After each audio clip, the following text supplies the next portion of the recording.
think we're rolling now. Paul, how are you over in the UK? Have we got you? Yeah, I'm fine, Scott. Everything's good. Very, very busy as usual. Talking to lots and lots of people, and everyone's super keen to get to New Zealand. So it's great and good to catch up with you guys over there. Yeah. Morning, Hillary in Auckland. How are you? Good morning, Scott. I'm good. Hello, everybody. Cool. And our other panelist, Nassim. Just want to do a little sound check. Morning, everyone. Hope you can hear me. Fantastic. Okay, we're good to go. I'm just going to wait another 30 seconds. I can actually see quite a number of people still joining. So if we'll probably start at 7:03 a.m. So here we are in New Zealand. That's Wednesday morning, 7 o'clock in the morning. So we've all got up nice and early on a lovely autumn morning to come and talk to you about how to move down to New Zealand. Got lots of panelists on here today to talk about that, and we'll just kick off in about, well, actually, I think we should just start kicking off about now because it's only 30 minutes. We don't want to take up much of your time, but we want to pack a huge amount of information in. So let's get going. Welcome. My name is Scott Matheson. I am the founder and owner of Working in New Zealand. We've been helping people move to New Zealand for over 20 years now. And it's just something that we're very, very passionate about. Living in New Zealand, which has obviously been COVID-free, but also just an amazing country to live in. It's a very easy job for us to convince people to move down here. Unfortunately, the immigration system is quite complex, and there are a lot of fishhooks and road bumps along the way. So part of our job is to help you with that, navigate that path, and eventually have a new life down here. So First and foremost, I want to congratulate you on being on this webinar because it is the first step. Migration is a number of steps. It does take quite a lot of time. You do need to be focused and keep on putting one foot in front of the other. So just being on this webinar is a big step. And I'm sure at the end of this webinar, you'll keep on moving. So welcome and congratulations. I'll introduce you to our panelists who are all over the world. First up in the UK, Paul Goddard, who's been with us for many, many years. Paul, can you please say a few words? Yeah, my name's Paul Goddard. I actually moved to New Zealand back in 2003. Had the whole thing filmed by the BBC, which was an interesting way of doing it and not a way that I would advise anyone else to do it. We spent, 18 years over in New Zealand. My children grew up in New Zealand. It's an amazing place to live. And if you're looking for a great lifestyle, then you're in the right place. I'm currently based in the UK. I will get back to New Zealand at some point, but it's good for me being here now to help people. And how many people have you helped, Paul, over the time? Oh, it's got to be in the four-figure numbers, I would think, the thousands rather than the hundreds, if you factor in family members and everything else. Been doing it a long time, as you know, Scott, and there's pretty much not anything that we haven't seen yet. There's not many questions that we can't answer, so it is what it is. Yeah, so for everyone who's listening, whilst this is only 30 minutes, you do get the opportunity to have a consultation with Paul afterwards, to ask any personal questions or just have a face-to-face discussion with him. So that's part of what this is all about. Our other panelists, or our second panelist here in Auckland, is Nassim Lalazari. Nassim is our licensed immigration advisor, head of immigration. Nassim, can you please introduce yourself? Hi, everyone. My name's Nassim. I grew up overseas and, like all smart people, made the move to New Zealand 12 years ago. I'm living here in Auckland, and I've been with Working In for 10 years. I originally studied law, and I'm a licensed immigration advisor for New Zealand. And along with Paul and some of the other licensed advisors, we've helped thousands, literal thousands of people every year. We went through some of our records and saw that last year alone we helped 2,000 applicants with their visas. So we have a lot of experience here, and I look forward to being able to help everyone out here today as well. Thank you, Nassim. Yeah, so to make that point, Nassim is a licensed immigration advisor, as is Paul. No matter what you do, if you are going to be using an immigration advisor, which we recommend, make sure that they are licensed, which means that they have to be approved by our government and they have to abide by certain conditions and rules, which actually protects you. especially when it comes to money. All money goes into a trust account. And there's a lot of obligations on our licensed immigration advisor to work within the rules of the immigration law. So make sure, no matter what, that you use a licensed advisor. Okay, on to our next panelist, who is our employment specialist. Hilary is based in the North Shore in Auckland. Hilary, can you just introduce yourself, please? Yes, hi everyone. Welcome onto the webinar. It's great that there's so many of you on here. As Scott said, I'm the International Recruitment Manager for Working In. I'm based in Auckland, so I get to see Scott and Nassim every day. We're in the same office and work very closely also with Paul. And I've been at Working In now for in total 5 years. So I just love the opportunity of being able to help people like you through your journey of moving to New Zealand. As Paul was saying, it's definitely an amazing country, and I'm proud to call it my home, and hopefully one day you'll be able to call it yours. It's definitely, I know that the work-life balance culture here and the outdoors is a draw card for many of you, and it's definitely a thing. So being a small country, everything is easily accessible depending on what you like to do. So there's definitely a lot on offer here. And my job is to, I work very closely with our clients here in New Zealand, and my job is to help connect you with one of those clients to secure you your job. Yeah, thank you. So it's all about the job, as you're soon to find out. Yeah, thanks, Hilary. And yeah, finally, so my name is Scott. As I said before, I founded Working In with my partner, Hayley Roberts. Our first 10 or 15 years of running this business was we ran large expos, migration and employment expos around the world, London, Dublin, Johannesburg, Calgary. Hilary and Nassim and Paul all attended those, and would have thousands of people walking through the doors to find out about moving to New Zealand. Now with COVID, but also just the technology, we've moved to this environment, the Zoom environment, which is much more efficient and much more bespoke. So one of the beauties of being able to do it like this is that it's not a large expo, it's very one-on-one.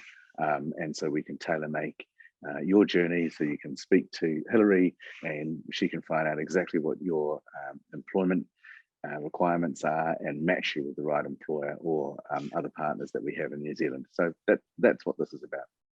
Okay, so let's just get straight into the how-to. Obviously, you will probably be aware that New Zealand has handled COVID pretty well as an island nation in the South Pacific. It's probably been less challenging than it has for other countries, but the ramifications of being COVID-free is that our economy has actually grown. Lots of New Zealanders have come home. The population has swollen. The unemployment rate is still low. There's a huge amount of requirement for skilled people, but the borders are closed. There's a lot of tension, you could say, because employers need people, and there's a lot of people like yourselves that are wanting to move here. So part of what we're doing is trying to solve that problem, but also position yourselves for the future so that when the borders do open, the pathway will be smooth, it will be quick, and you'll be linking up with employers. So that's one of the benefits, I guess, of having somebody in the UK that you can talk to, but also us down here on the ground.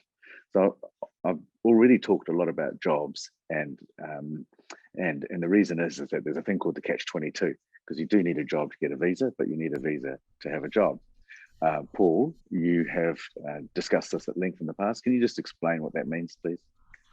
Yeah, catch-22, there's many barriers to securing a job offer when you're overseas. And what we've learned over the years is we've seen those barriers that people face, and we've seen a way to remove those barriers. And one of those key barriers that needs removing is the doubt and fear that is in the employer's mind around the immigration process. What you've got to realize is employers, it's not their main priority to understand immigration policy and rules and laws. They're busy running their business, and they may well want to hire you. They'll see that you've got the skills and you could do the job, and if you were in New Zealand and you had a visa, they'd give you a job. But because you're not in New Zealand, they don't know if you're going to get a visa when you're going to get a visa, what have they got to do so that you can get a visa, how long is it going to take, will you stay when you get here. There's so many reasons for an employer not to move forward because your CV doesn't tell the employer everything they need to know. And that's what we call the catch-22. Can't get a visa because you haven't got a job offer, but you can't get a job offer because you haven't got a visa that removes the barriers. And that's why we have an employment strategy and a system in place that can help get you through that barrier.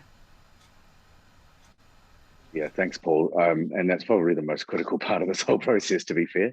Yeah, really ensuring that that employment pathway is really well planned. And what Paul said about the employers is that, look, and we're dealing with employers all the time, and they're like, oh, we can't hire from offshore. But Nassim and her team are getting people in from offshore all the time. So there's this disconnect between what employers think and the actual reality. So it's a really big deal. Hey, look, I just want to say there's quite a few people asking questions. We'll get back to you as much as we possibly can, even though time is short. If we're not able to get back to you on this webinar, we'll get back to you after.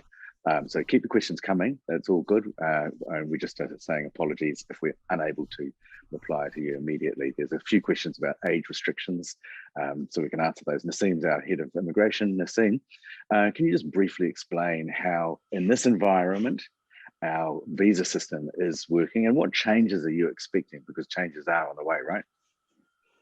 Yeah, that's correct. So at the moment, if you're in New Zealand, in our onshore bubble, everything is the same as it was. You can apply for the normal visa applications that are available. You could submit a work visa, you know, all of the normal things, and that's fine. With the borders being closed, the government has restricted anyone from offshore from applying for a visa unless they're in very few categories. So in those circumstances, we're having to submit a border exemption. Now, there was a question about a border exemption saying, oh, if I'm on the critical list. Those are the individuals that fall in part of that cohort that were able to get through the borders. So if you're in health or infrastructure, you might have a specific list that you can use in order, with the support of your employer, to get a border exemption. There's a family category and then there's a humanitarian category. So once we've done the border exemption, and that's a two-step process, and you're physically in the country, then it's sort of business as usual, and then we submit the normal visa that we would be applying for anyway. At the moment, it's mainly the temporary visas. They're faster. Everyone's hearing about residents taking a wee while. So we're getting the temporary visas. People are going into their jobs, kids are going to school, and it's happy days, so to speak.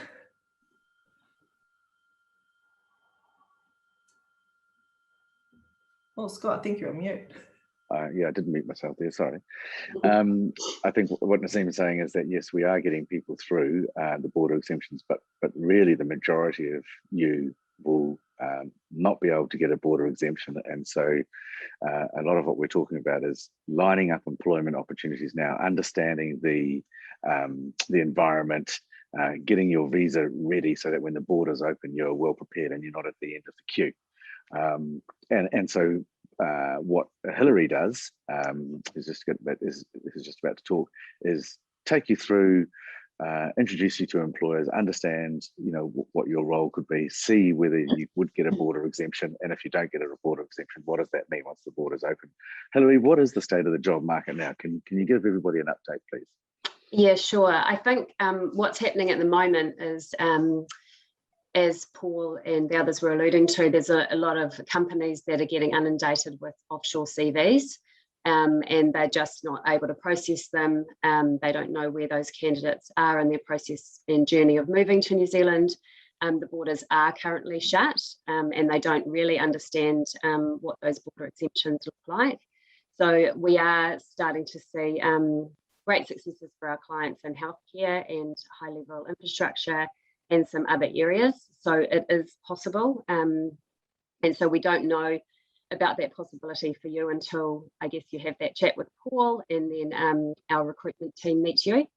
And then, as Scott was saying, we've got a lot of clients that are keen to meet with offshore workers through us, because they know when I present them with the candidate that you've been through the eligibility process, you've been through the visa process. They know that we're supplying visa-ready candidates who are committed at moving to New Zealand once they get that job offer. And some of our clients that we deal with, and we also partner with some niche recruitment partners to help us through that process. They are happy to start now and building a pipeline of talent that's sitting offshore. So you're definitely doing the right thing now. So when things do ease, the clients will be able to get more involved with that pipeline. So I think it's key to be at the top of that pipeline chain. We've got clients at the moment that are actually happy to interview some candidates that they know potentially won't be coming through the borders for quite some time. But the skills and the shortages are getting more and more acute. Naseem and I were actually visiting a client yesterday. They've got 250 current vacancies. So, and that's not dissimilar across the board, across industries in New Zealand. I don't think we've met with any industries that aren't lobbying to the government to try and secure offshore skills. So there's a great need. There was a need before COVID, and there's even a greater need now. So, so fingers crossed that things are going in the right direction for us to be able to help you secure that. Yeah, thanks, Hilary. And I think you know, we don't really know when the borders are going to open, but we've been doing these webinars now for almost a year. Vaccines are being rolled out around the world. Vaccines are being rolled out in New Zealand. We are seeing some loosening of the borders in some areas. So we'll be hoping that at some time in the future, maybe late this year, maybe early next year, that there will be some loosenings for specific skills. Hopefully. I can also see that some people in the healthcare industry here, we have a specific division for healthcare. Jo Bradshaw heads that up. She's not on the webinar today, but we've been putting a lot of nurses and doctors and other people from the health industry into jobs who are moving here with their family under the border exemption. So please keep that in mind. I can see someone's a nurse asking some questions. Okay. So I think it's about, hey, what's the next step? I'm assuming here that everybody on this call knows about New Zealand. We're not going to talk to you about the lifestyle that we live. We're not going to talk to you about the beauty of the New Zealand landscapes. We're not going to talk to you about the ability to go skiing in winter, or you know, water skiing in summer, or hiking or trekking, or you know, being able to drive down roads and not seeing another car for an hour. We're not going to talk about that. What we wanted to talk to you about is how to. So Paul Goddard is very instrumental in that, because he's the person in the UK that can have that 10-minute conversation with you. Paul, what's the next step, please? Hi, Scott. Sorry, I was busy typing to all these questions and trying to flex stuff off. Can you please focus? Look, focus. The next step is literally kind of what I'm doing here.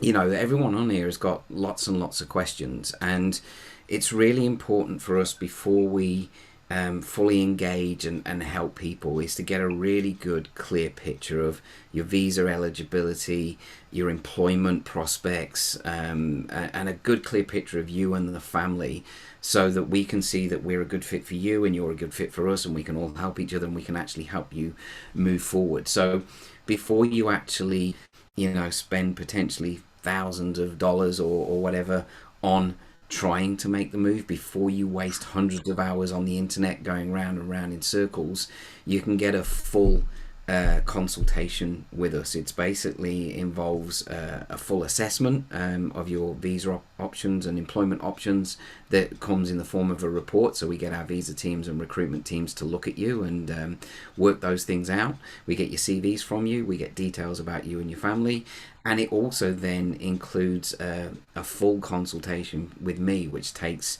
45 minutes to an hour, however long it takes. And in that consultation, I'll go through the steps of how to make this move, you know, how to get you ready for the move, what employment support is, what does that look like, how do you get the visas, how does that work, time frames, costs, budgets. The list of questions is endless, and after moving thousands of people, we know the answers to those questions because we've dealt with virtually every situation you can think of.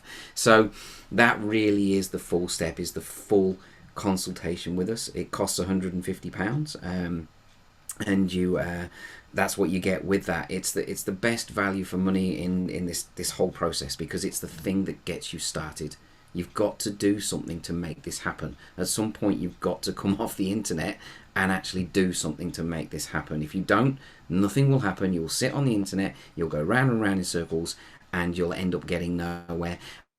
And potentially what you'll do is you'll ruin the move, because you'll do things that you shouldn't be doing, like firing off CVs to jobs that when borders are shut. It's kind of pointless doing that at the moment. So what the call does is it really does give you clarity, and it gives you a plan and a roadmap for moving forward. So that's the first big step with us. What we are offering as part of this call is, before you go and even spend the £150, you can get 10 minutes or 15 minutes with me. I can answer the few basic questions that you might want answering before you move forward, and then you move forward, book the full consultation with us, and you go from there. So you've got absolutely nothing to lose.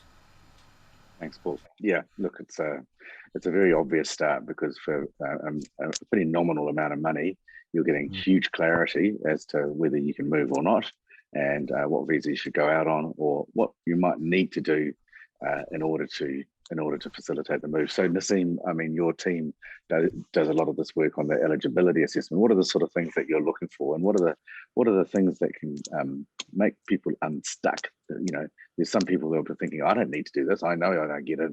It's not always the case, though, is it? No, and I saw someone asking a question about age, and I've worked here, can I work there instead? All sorts of things. So we actually look at everything. We're looking at you, your age, your family, your work experience, the level of your qualifications. Are those qualifications automatically recognized? Do you need to get occupational licensing or registration? Do you look like you meet those criteria? And what are the additional steps that you might have to consider to make sure that your timeline is realistic for your move to New Zealand? Every now and then we come across families that are modern families. You've got children from your ex-partner living together, and so we have to then consider all these additional bits and pieces. Nothing's impossible, just needs a little bit of planning. And when we've got all that information, we can then put together that strategy, so that we're not presenting you to an employer before you can actually move, because no one wants to get all excited. It's like seeing your Christmas present and then being told, oh no, you can't have that, we're putting it back away for next year. So it's about being as prepared as possible so that you're making the right choices. Look, I think you're really making a huge valid point there, Naseem, around timelines, especially around qualifications, because you've had quite a number of issues, well, your clients have, around qualifications and timing and the delays. And I think what you're doing is creating some reality around how long this might take as well, helping with the planning, correct? And what's been happening with qualifications, I think that's a really important point that you should be telling people, so that they can get going on that right now, right? Yeah. So for a lot of applicants, we would be using your qualifications to either prove that you've got the skills to do the job that you're offered or are about to be offered, or you need it in order just for points as part of a residence application process. Now, we need originals for a lot of documents, and lots of people say, oh, I've lost my qualification certificate, or I don't have my transcript. I'll just have to get it from my university or my college.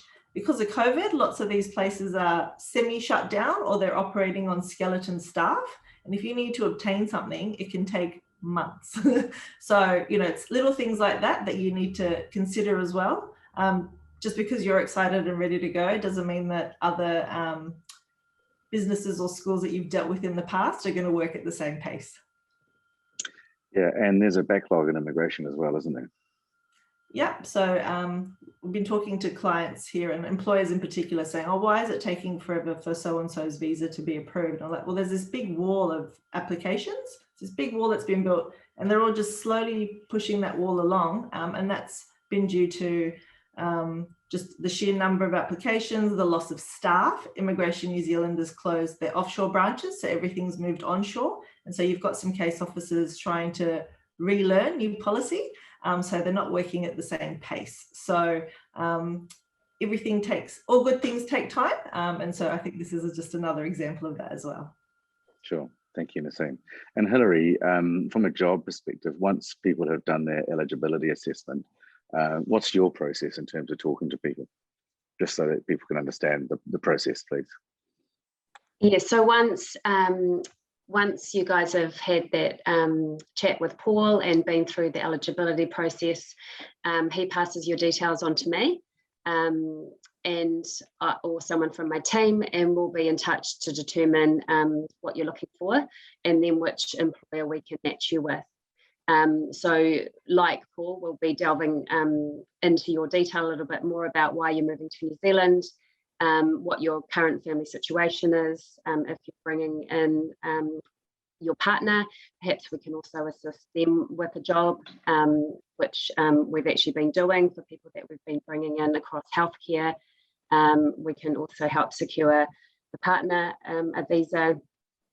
So once we've found out a little bit about you, then we drill down into your specific skills and experience. Obviously, there's a lot of industries looking for people, and then we go out to market here. As Scott said, we've been in the market for 20 years, so we've got really strong relationships with employers across all industries, and a lot of them will only use us for that offshore recruitment partnership. So they see us as specialists in that because we have this process. And then from there, once they make a job offer, and then Paul and our team help sort of guide you through the rest of the journey of moving here. Fantastic. And there's a few questions around fees. From an employment perspective, there's no fees from your side? From the recruitment side, no. No.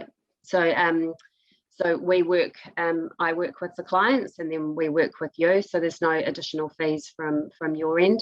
So the only thing that you guys are really looking at is your visa fees.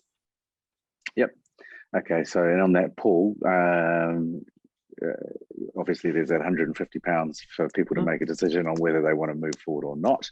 And then there's going to be fees after that for the visa.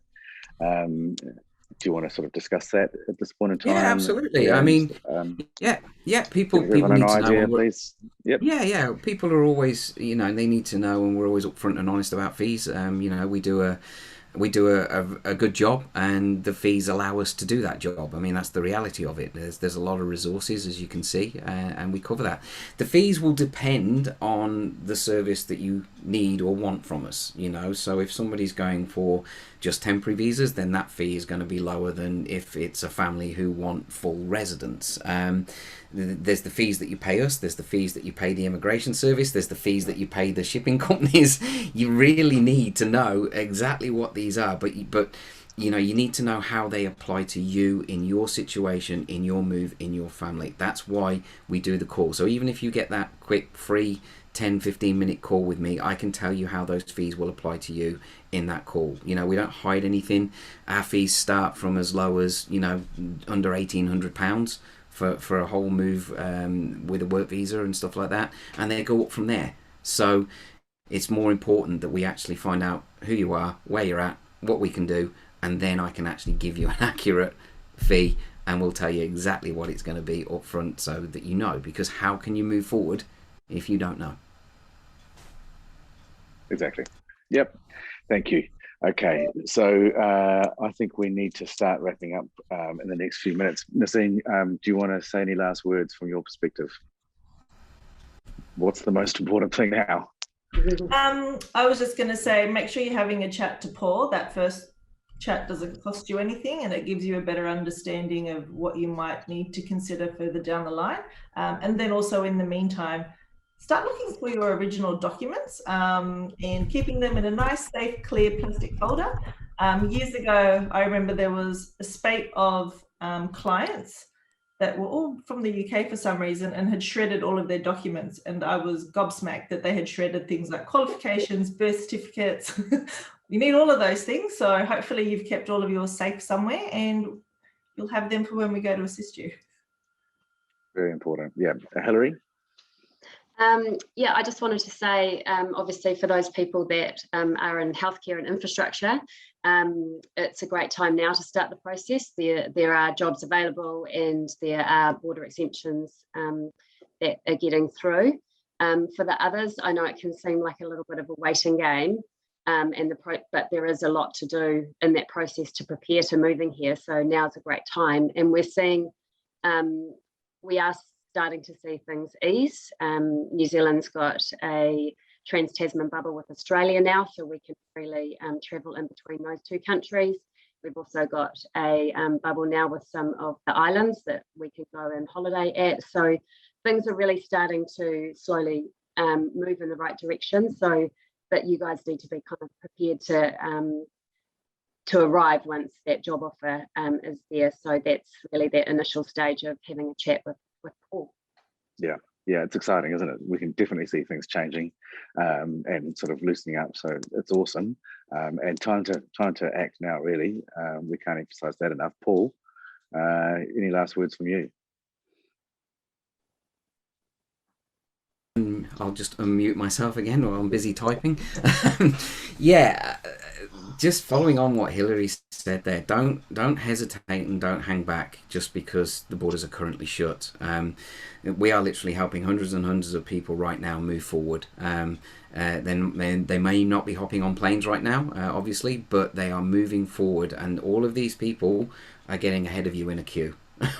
And you want to be near the front of that queue for when these borders do open. There's some amazing skill sets that we've seen in this chat tonight, skill sets that we can certainly help and add benefit to.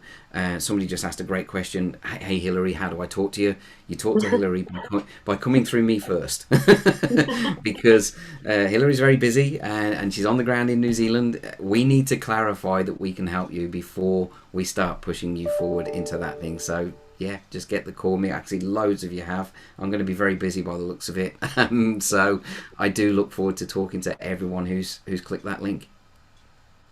Yeah, look, absolutely right. And I just want to emphasize it from our perspective, from a working in perspective. You know, what we want to do is, for as little money as possible, make you understand whether you've got a pathway or not. You know, we know that there's people out there that will kind of gorge as much as they possibly can from you. And it's not what we're about. We're just not interested in that. We are saying, okay, well, check first. This is your insurance policy. It doesn't cost much. You're going to be able to talk to Paul. You're going to be able to talk to Hilary, and the team will absolutely give you a very clear direction of whether you can migrate and how you can migrate or what else you might need to do. And then you know, and what the amazing thing about that is, if you can't get in, well, you can stop dreaming about it and look at other options, and we'll give you some other options. Or if you can get in, it just gives you so much momentum and energy on this particular journey. And right at the beginning of this webinar, I talked about, making that first step and continuing the momentum and migration's a long process. Once you've got these results, you'll be like, wow, I can move. And I'm talking to Hilary and she said she can find me a job, and wow, this is suddenly real. And then you talk to your partners or your children or your friends, and it starts to gather this amazing momentum. And then your life's on a different journey. So, Paul talks about that first step. This is the first step. It's not going to cost you a lot. It's there's nothing after that. You have to, you're obliged to go forward with us. You don't need to use us at all. We don't mind. We hope you do, but we don't mind if you don't. Okay, so that's what we offer. We hope that you got a lot out of this webinar, and we hope that we can see you in New Zealand one day. So for everyone who's come on, thank you very much for coming along. I've got to wrap up now because I don't want to waste your evening, or dinner might be getting cold. So it's goodbye from me, and goodbye from the other panelists. Thank you very much. Thanks, guys.